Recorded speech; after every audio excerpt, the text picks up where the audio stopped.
Olá, eu sou o professor Lucas Neto. Bem-vinda e bem-vindo a mais um programa Escola Bíblica no seu lar. Hoje nós vamos estudar a lição de número 1, que tem como título Introdução à primeira carta a Timóteo. Vamos então dar início à nossa aula de hoje. Introdução da lição. O apóstolo Paulo, considerado sistematizador da doutrina cristã, teve o cuidado de prover a instrução doutrinária e administrativa necessária aos jovens pastores Timóteo e Tito, discípulos de Paulo, que estavam na direção de célebres e importantes igrejas fundadas pelo apóstolo. Nesta lição, identificaremos o autor da primeira carta a Timóteo.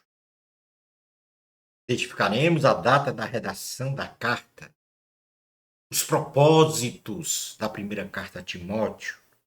E finalizando então o nosso estudo, conheceremos a estrutura básica da primeira carta a Timóteo.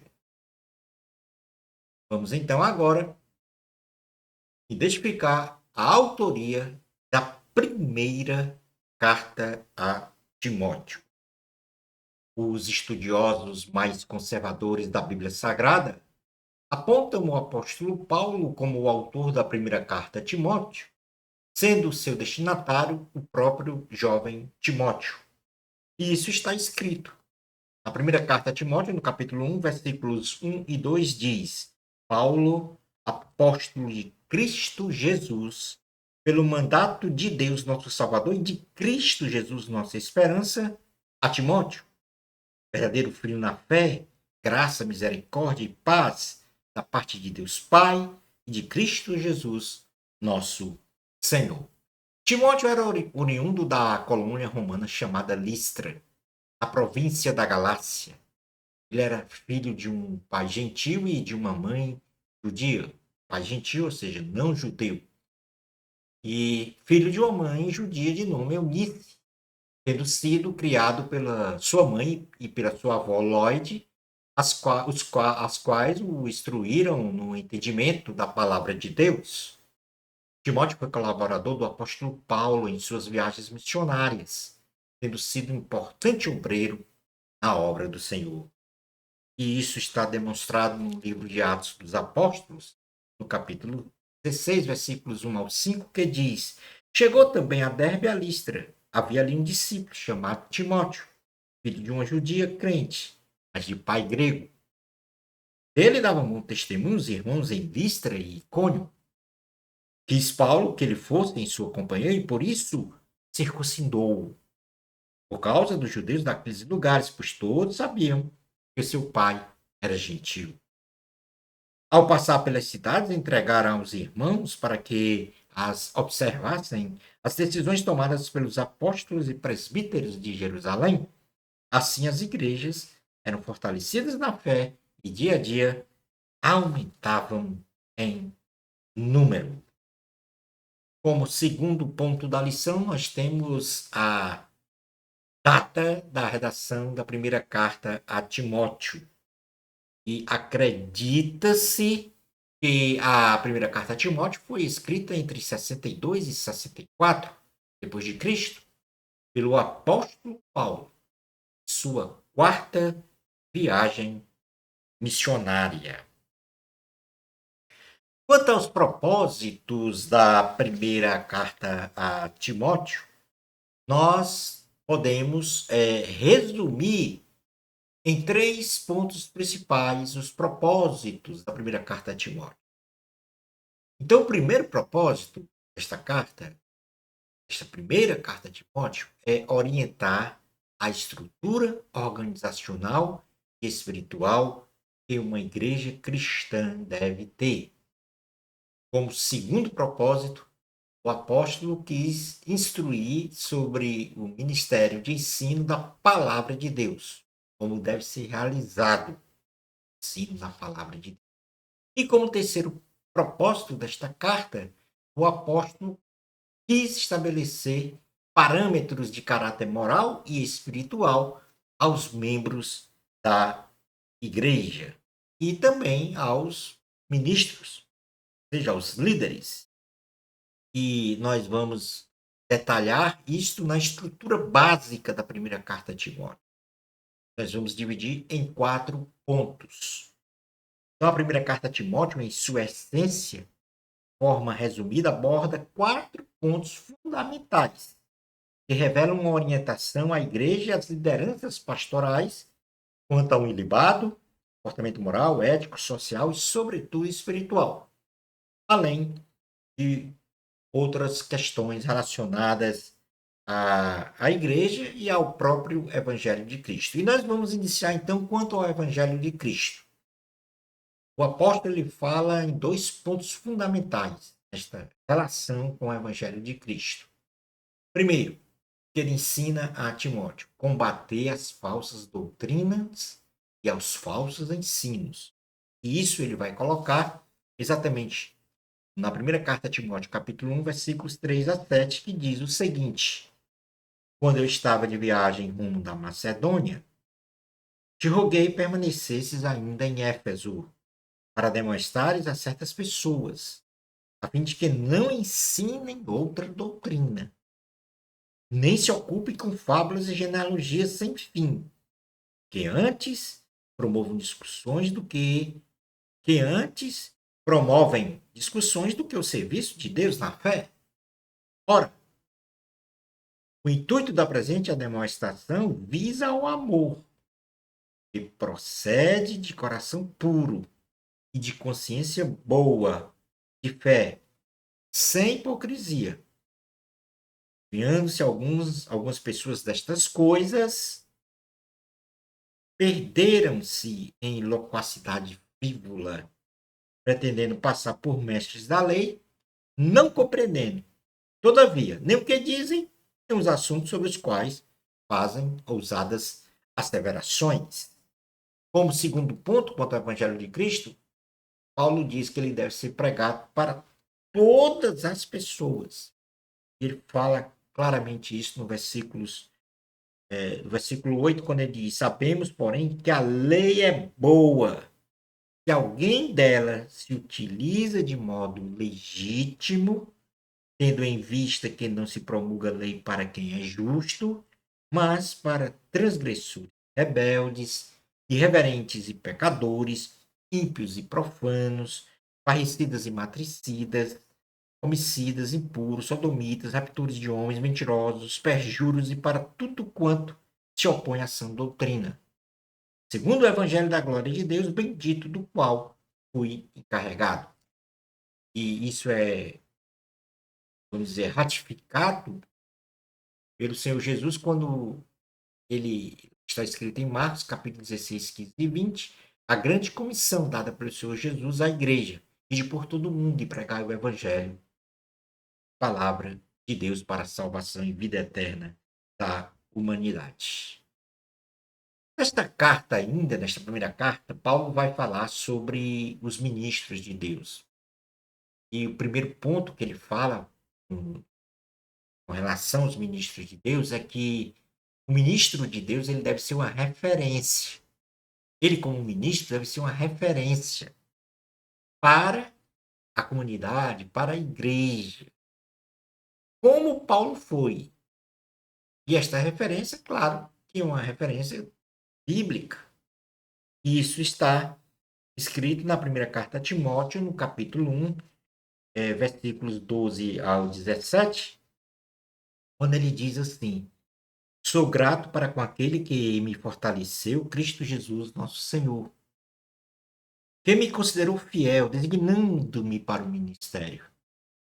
A mim, que no outro tempo era blasfemo, perseguidor, insolente, mas obtive a misericórdia, pois o fiz na ignorância e na incredulidade. Transbordou, porém, a graça do nosso Senhor com a fé e o amor que há em Cristo Jesus. Fiel é a palavra e digna de toda aceitação. Que Cristo Jesus veio ao mundo para salvar os pecadores, dos quais eu sou o principal. Mas, por esta mesma razão, me foi concedida a misericórdia, para que em mim o principal evidenciasse Jesus Cristo a sua completa longanimidade e servisse eu de modelo a quantos hão de crer nele para a vida eterna. Assim, ao Rei eterno, imortal, invisível, Deus único, honra e glória pelos séculos dos séculos. Amém. Portanto, aqui o apóstolo Paulo, ele se coloca como um modelo de fé para todos os cristãos. Por isso, nós devemos também ser um modelo de fé para a sociedade comum. Como segundo ponto, Paulo diz que o ministro de Deus deve ser uma pessoa de fé. Diz que deve ser uma pessoa de fé. E ele fala isso, no versículos 18 ao 20, quando diz: Este é o dever de quem te encarrega, ó filho Timóteo, segundo as profecias de que antecipadamente foste objeto. Combate firmado nelas, com combate, mantendo a fé e boa consciência, porquanto alguns, tendo rejeitado a boa consciência, vieram naufragar na fé. Portanto, manter a fé, ser uma pessoa de fé.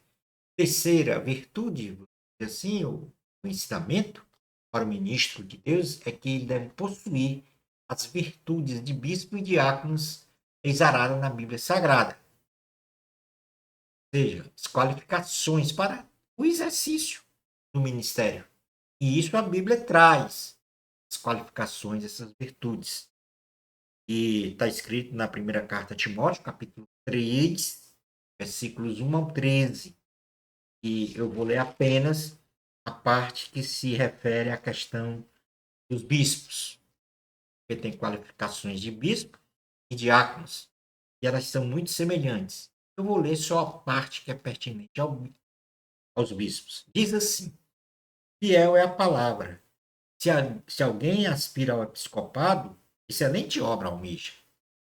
É necessário, portanto, que o bispo seja irrepreensível. E aqui vai começar as qualificações.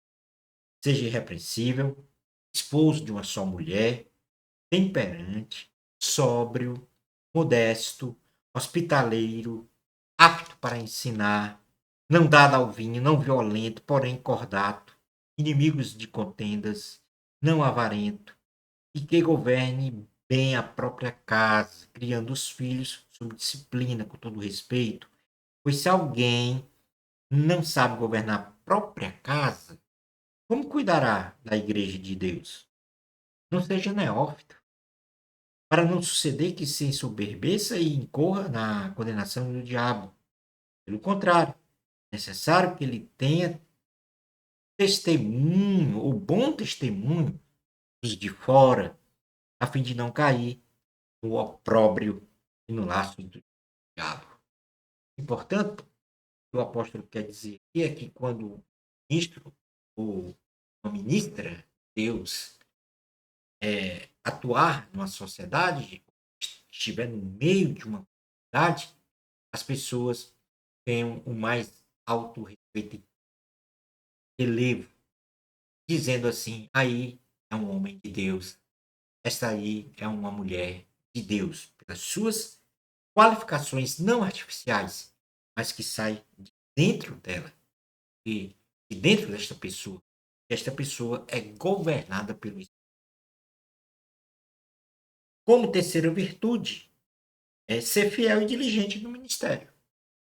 Isso aí o apóstolo Paulo vai falar exatamente no capítulo 4, do versículo 6 ao 16, quando ele diz assim: Responda estas coisas aos irmãos, serás bom ministro de Cristo Jesus, alimentado com a palavra da fé e da boa doutrina que tens seguido.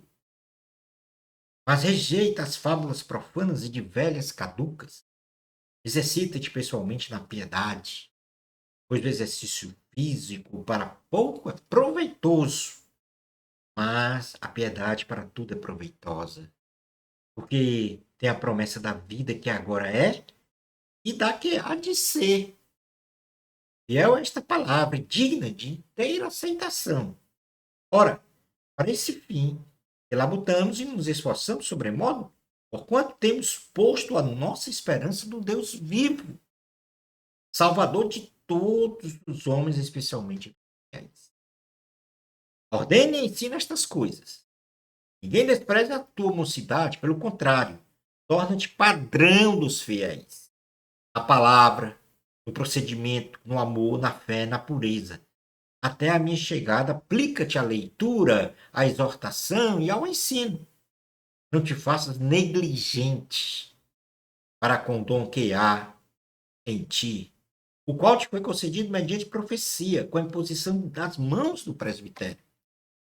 Medita estas coisas e nelas ser diligente, para que o teu progresso a todas seja manifesto, tendo cuidado de ti mesmo e da doutrina. Continua nestes deveres, porque fazendo assim, salvarás tanto a ti mesmo quanto aos teus ouvintes. Como quinto ensino com relação aos ministros de Deus, Paulo diz que eles devem merecer o sustento e salários a eles. Ou seja, merecer o sustento e salários. E Paulo vai dizer isso na primeira carta a Timóteo, no capítulo 5, no versículos 17 e 18, quando ele diz assim: devem ser considerados merecedores de dobrados honorários os presbíteros, que presidem bem, com especialidade, os que se afadigam na palavra e no ensino. Pois a Escritura declara: não amordaces o boi quando pisa o trigo. E ainda, o trabalhador é digno do seu salário. Ou seja, o ministro não pode ter aqui uma ostentação, mas ele merece seu sustento, salário devido de forma digna e justa pelo trabalho e a dedicação na obra do Senhor. E como último ponto, nós temos o ensinar a verdade, sexto ponto. Este Deus tem que ensinar a verdade. E isso está no capítulo 6 da primeira carta a Timóteo, versículos 3 a 5, que diz assim a palavra do Senhor. Se alguém ensina outra doutrina e não concorda com as palavras de nosso Senhor Jesus Cristo, e com o ensino segundo a piedade, é infatuado, nada entende, mas tem mania por questões e contendas de palavras de que nascem inveja, provocação, difamações, suspeitas malignas, altercações sem fim, por homens cuja mente é pervertida e privada da verdade, supondo que a piedade é fonte de lucro. Portanto, o ministro de Deus deve ensinar a verdade. Quanto à igreja, aí nós temos pelo menos 3 pontos. Primeiro, ela deve propagar a fé cristã para todas as pessoas. Não tem como a igreja fugir desta, desta, desta sua missão. Como já Cristo falou, ide e pregai o evangelho em todo o mundo para a salvação da humanidade. Esta é uma missão da igreja, inclusive dada pelo Senhor Jesus. Segundo ponto, a igreja ser uma coluna do cristianismo. E isso está escrito na primeira carta a Timóteo, no capítulo de número 3, versículos 14 a 16, que diz: escrevo-te estas coisas, esperando em ver-te em breve, para que, se eu tardar, fiques ciente de como se deve proceder na casa de Deus, que é a igreja do Deus vivo, coluna e baluarte da verdade, a igreja. Evidentemente, grande é o mistério da piedade. Aquele que foi manifestado na carne foi justificado em espírito, contemplado por anjos, pregado entre os gentios, crido no mundo, recebido na glória. Portanto, ser uma coluna do cristianismo, este é uma função ensinada pelo apóstolo Paulo, Timóteo. E por último, deve combater a incredulidade, não admitir qualquer tipo de incredulidade. Isso deve ser combatido de forma sábia, de forma longânima. Diz assim a palavra de Deus da primeira carta a Timóteo, capítulo 4, versículos 1 ao 5. Ora, o Espírito afirma expressamente que nos últimos tempos alguns apostatarão da fé, por obedecerem a espíritos enganadores e a ensino de demônios, pela hipocrisia dos que falam mentiras e que têm cauterizada a própria consciência, que proíbe um casamento e exige a abstinência de alimentos que Deus criou para serem recebidos com ações de graças pelos fiéis e por quantos conhecem plenamente a verdade. Estudo que Deus criou é bom, e recebido com ações de graças nada é recusável. E pela palavra de Deus e pela oração é santificado. Tanto aqui, nada de dubiedades, dúvidas, incredulidade com relação à fé cristã. Feito esses ensinos quanto ao Evangelho de Cristo, quanto aos ministros de Deus e quanto à Igreja, nós temos agora o último rol de ensinos, que é quanto à responsabilidade moral, social e espiritual das pessoas, aqueles que compõem a comunidade. E a comunidade de Cristo, em primeiro lugar, deve orar e adorar ao Senhor. Na primeira carta a Timóteo, capítulo 2, no versículos 1 e 2 diz assim: Antes de tudo, pois, exorto-te que se use a prática de súplicas, de orações, de intercessões, de ações de graças em favor de todos os homens, em favor dos reis e de todos os que se acham investidos de autoridade, para que vivamos vida tranquila e mansa, com toda piedade e respeito. No versículo 8 diz assim: Quero, portanto, que os varões orem em todo lugar, levantando mãos santas, sem ira e sem animosidade. Quanto às mulheres, o apóstolo Paulo ensina que o comportamento das mulheres deve ser um comportamento de um uso de traje decente, que se atavie com modéstia, que tenha um bom senso, que não tenha vestuário dispendioso. Ou seja, que a mulher deve andar de forma digna e que elas sejam piedosas, ou seja, amem as coisas de Deus. Como aqui nós estamos numa pauta de costume. O terceiro ensinamento, quanto à responsabilidade moral, social e espiritual das pessoas, o apóstolo vai falar sobre os relacionamentos interpessoais. E aí ele fala no capítulo 5, versículos 1 e 2. Não repreendas ao homem idoso, antes exorta como a pai, aos moços como a irmãos, às mulheres idosas como a mãe, às moças como a irmãs, com toda a pureza. Portanto, com todo, seja, os relacionamentos interpessoais devem ter todo o respeito. Quarto ponto, cuidado com as viúvas e o modelo para o comportamento das viúvas. E aqui o apóstolo vai elencar, a partir do versículo 3 até 16, alguns pontos importantes. Mas nós vamos ler apenas alguns, de uma forma resumida. Ele diz: honra as viúvas, verdadeiramente viúvas. Mas se alguma viúva tem filhos ou netos, que estes aprendam primeiro a exercer piedade para com a própria casa e a recompensar seus progenitores, pois isto é aceitável diante de Deus. Aquela, porém, que é verdadeiramente viúva e não tem amparo, espera em Deus, persevera em súplicas e orações noite e dia.